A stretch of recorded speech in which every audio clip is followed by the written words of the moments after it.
15 شعبان کی رات میں ہمارے ملکوں میں جو ہمارے عجمی ملک ہیں اس میں وہ کچھ ہو رہا ہے جو نہ میرے نبی نے کیا، نہ صحابہ نے کیا، نہ تابعین نے کیا۔ عجیب و غریب عبادات گھڑ لی ہیں، عجیب و غریب اس کے اعمال بنا لیے ہیں اپنی طرف سے، اور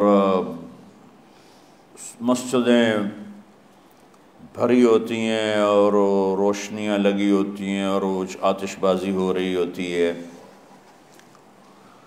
میرے نبی نے اس رات کی فضیلت بتائی، عمل کوئی نہیں بتایا۔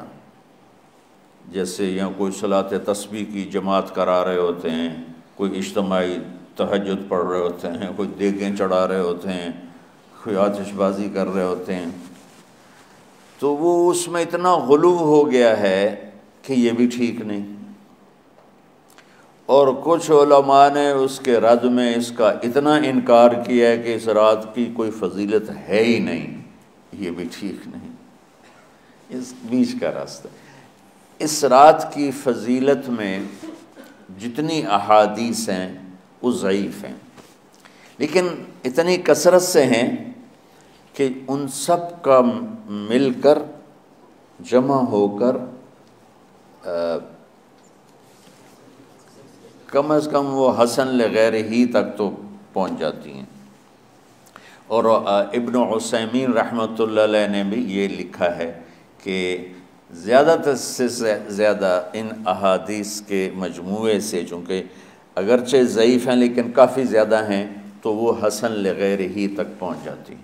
تو حسن لغیر ہی سے کوئی عمل ثابت نہیں ہوتا، عمل ثابت ہوتا ہے صحیح حدیث کے سے۔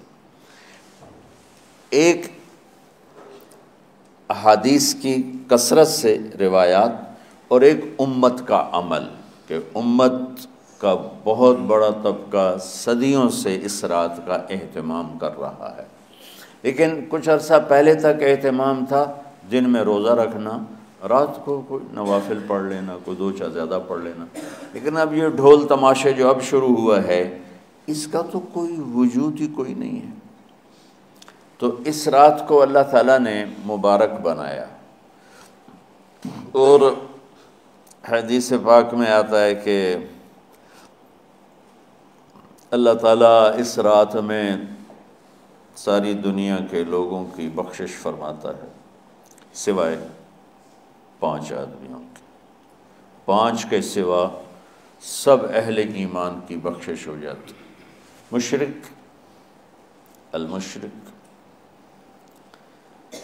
پہلا مشرک، دوسرا مشاحن، مشاحن کیسے کہتے ہیں؟ دل میں بغض رکھنے والا۔